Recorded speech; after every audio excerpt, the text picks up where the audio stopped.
Terminei o livro finalmente, Memória Póstumas de Brás Cubas. Eu queria falar um pouquinho sobre ele. É interessante, um pouquinho. É literatura brasileira, tá? Eu tinha que ler, daí eu li. Demorei 3 semanas, porque ele tem uma linguagem muito, né, muito peculiar. Mas no final eu consegui ler ele rapidinho e terminei essa semana ele. Então vamos lá. Memória Póstuma de Brás Cubas contra, tipo, o autor, ele é um defunto. Então, ele conta a vida dele, desde quando ele era criança até a morte dele. Então, vamos lá. Vou começar pela juventude dele. Brás, ele se apaixonou por uma menina chamada Marcela, a linda Marcela. Aos olhos de Brás, ele se apaixonou, ele estava todo empolgado, o amor estava no ar. Até que o pai dele virou e falou pra ele assim: olha, Brás, você vai ter que ir pra Coimbra, lá em Portugal, estudar, fazer uma faculdade, tá? E ele tava apaixonado, super apaixonado por Marcela. Ele virou pra Marcela e falou assim: então, eu vou ter que ir, né?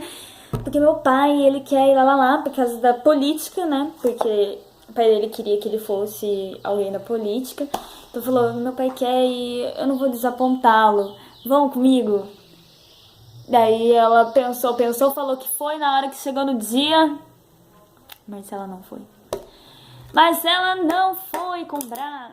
Daí ele ficou triste pra caramba, mas ele pegou e foi. E ficou lá 9 anos na faculdade. Daí um belo dia o pai dele mandou uma carta: olha aqui, Brás, se você quer ver a sua filha viva, por favor, a sua mãe viva, por favor, volta pro Brasil, né? Senão você vai ver ela morta. O que você quer? Daí o que o Brás fez? Ele falou: vamos voltar. Voltou pro Brasil. Daí aqui ele encontrou a mãe dele. A mãe dele tava muito mal, a mãe dele morreu. Ele ficou triste, entrou numa profunda escuridão, ele ficou triste pra caramba, muito triste. O pai dele falou assim: ó, pra te alegrar, o que eu quero? Vamos lá, quero te alegrar. Então você vai ter que casar e você vai virar, né, o político que a gente sempre quis. Você vai entrar na carreira de política. Então, eu já tenho uma pretendente pra você que vai influenciar muito nessa área da sua política, porque o pai dela tem influências. Brás falou: eu vou pensar. Nesse que ele vai pensar, ele conhece também Eusébia,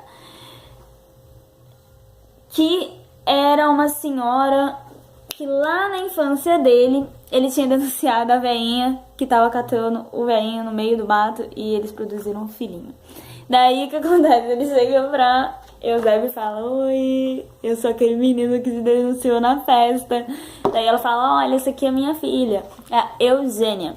Eugênia tinha uma deficiência, então Brás começou também a ter meio que um romancezinho, se interessar por Eugênia. Só que daí o Brás pensou, né? Eu vou ter que descer, sair da onde eu estou, vou ter que descer aonde meu pai falou que era pra eu conhecer a tal esposa que eu terei. Então ele se despediu de Eugênia, porque o pai de Brás não iria aceitar Eugênia. Daí ele foi se despedir de Eugênia e falou: não, eu vou seguir a orientação do meu pai, porque ele já tá muito triste porque minha mãe morreu, então eu vou seguir o que meu pai quer. Tá. Chegou lá, ele desceu e foi conhecer a tal esposa que seria a esposa dele. Quando ele vai conhecer a esposa, Brás se encanta com a beleza de Virgília, que seria sua esposa. Com os seus traços femininos, Brás se interessa. Daí ele vai comprar uma joia e entra numa lojinha. Quem ele vê na lojinha? Que ele não reconheceu quase? Marcela! Marcela estava toda acabada, coitada. Ela viveu uma vida desse período de 9 anos que Brás esteve no exterior estudando. Marcela viveu uma vida muito sofrida, e ela conheceu, casou-se, daí o marido morreu, ela teve que criar a filha sozinha, e naquela época criar filhos sozinhos, que a história é de 1888, isso mesmo, né? 1888. Então, criar filho sozinho naquela época já era difícil, ainda mais um comércio sendo manipulado por uma mulher. Isso era, para aquela época, muito ruim. Então, mas ela ficou muito mal, né? Então, Brás olhou pra ela e pensou: nossa, essa foi a mulher que eu amei tanto e que não me acompanhou comigo a Coimbra, enfim. Então, foi aí que ele, acabou meu romance com Marcelo. Eugênia já não tinha, né, interesse, ele já não tinha mais nenhum interesse por Eugênia, Marcela não tem, chegou a Virgília, só que Virgília se interessou, claro, né, óbvio que é a vida, por Lobo Neves, porque ele também era um político que poderia tornar ela numa classe melhor da sociedade, então Virgília começou a se interessar um pouquinho por Lobo Neves e foi embora para São Paulo. Passado o tempo, volta Virgília e Brás estava no Rio de Janeiro e Virgília volta casada. Sim. O pai de Brás já tinha morrido nessa época e morreu muito triste, porque ele não viu o Brás nem se casar e não viu o Brás nem se tornar alguém muito influenciado na política. Então, o pai de Brás morreu muito mais pela tristeza, por causa que Virgília foi para São Paulo com outra pessoa, porque a pessoa Lobo Neves ia ser uma pessoa melhor na política. Então, o pai de Brás morre.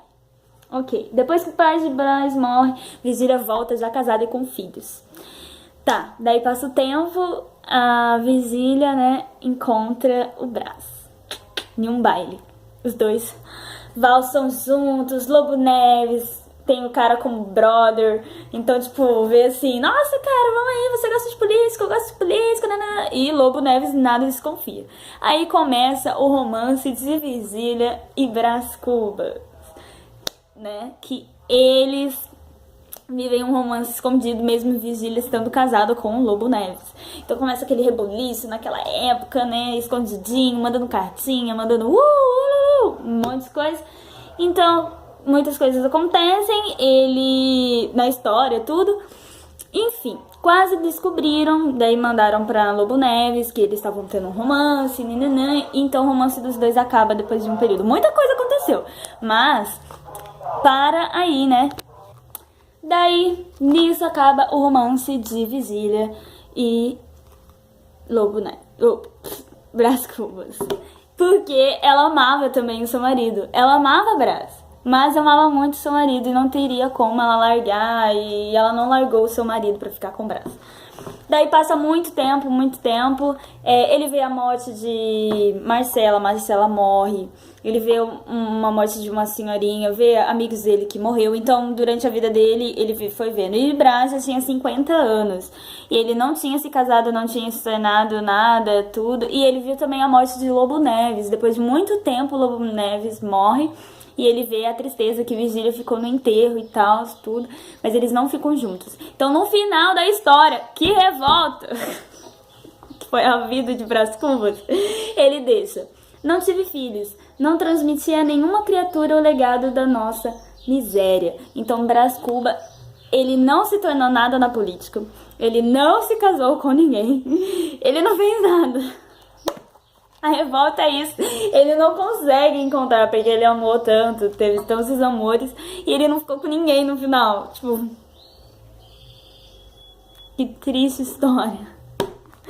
Revoltante. Então ele não se casou, ele não fez nada, acabou que ele foi ajudar os mais necessitados, ele encontrou Eugênia, ele ia dar esmola pra Eugênia, que é aquela que ele largou por ela ter uma deficiência.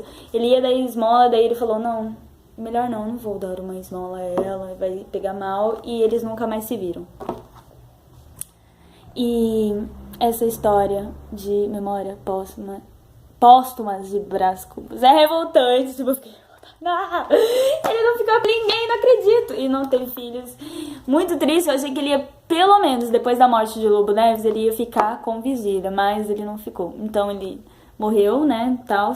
Ele já tava contando a morte dele, mas ele morreu sem se casar e sem ter uma vida política. Então essa é a literatura brasileira. É um pouco difícil você se apegar um pouquinho na leitura, mas depois se você começa, eu quero saber o final, eu quero saber, ele vai ficar com alguém, ele vai ficar com alguém, e acaba que ele não fica com ninguém, e ele fica triste, né. O legado da vida dele foi, tipo assim, ele teve vários amores e não ficou com ninguém.